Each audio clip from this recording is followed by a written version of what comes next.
Almerabantsika tsy ariavin-drahitra tsy teraka misy maraina fa 13 ny volana aogositra ity manona fahasoavan'ny tompo aminao ary rary ny azahoanao hery amin'ity maraina ity rehefa andray ny ten'Andriamanitra eto isika. Roederantsika ny amin'ny mofonenan'ny ohara dia vavaka isika. Tompo Andriamanitra misaotra anao izay satria ny aina izay ananany ankehitriny dia avy aminao. Misaotra anao ihany koa izay manome fahafahana anay mba hiaona aminao andray ny fahasoavanao. Ary aoka tompo anovo hery vaovao anay ianao izay rehetra tsy avy aminao ka mbola mitoetra ao anatinay dia roasina sy tonoina amin'ny anaran'i Jesosy.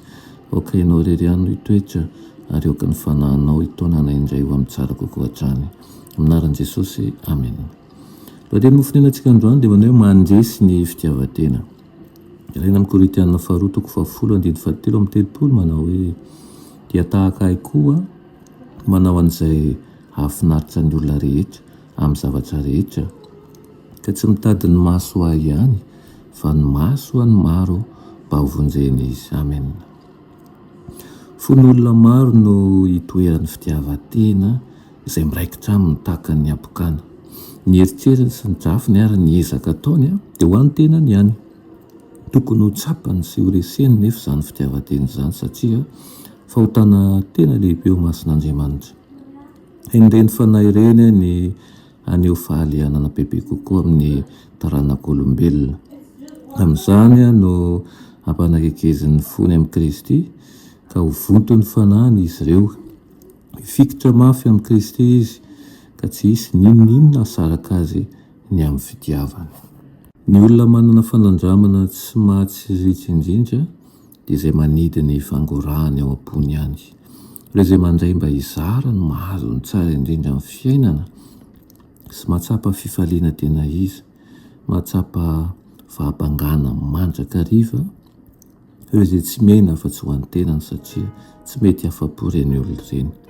Tsy toetra kristianina ny tsy fanehoana fangorahana sy firaisam-po. Tokony hitondra fahazavana, tokony hitondra fitahiana eo amin'ny fiainan'ny hafa ianao. Nifidy antsika ny Kristy ho fantsona nampitany fitahiana amin'ny hafa. Ho avy ny andro izay ampifembena ny tany ka ho voahetsika tahaka ny rano ratsakazo izy, kanefa ny eritreritany ny mpanompon'Andriamanitra sy ny fikasana ary ny asany na dia tsy hita ankehitriny aza dia tena iseho amin'ilay andro lehibe fitsarana sy famalenitsoa. Ary ireo zavatra adino ankehitriny dia hijoro vavolombelona na namarina na namelika. Tsy verina ovinana ny fitiavana sy ny fahalemem-panahy ary ny fahafoizan-tena. Rehefa ovana hitafy tsy fahafatesana ireo voafidin'Andriamanitra dia aseho miharihary ny teny sy ny asa tsara nataon'izy ireo ary ho tehirizina mandritra ny mandrakizay izany.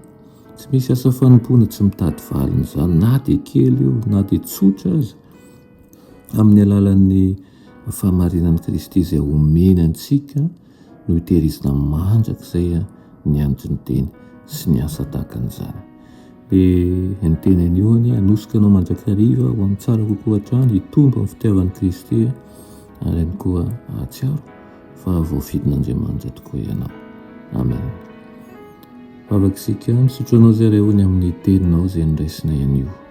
Ampio izay hitombo hatrany amin'ny fandarananao ka hanahaka anao mandrakariva. Ampitsangano ihany koa tompo ny reraka rehetra ary aoka ny tsy salama omenao hery. Anaran'i Jesosy, amen.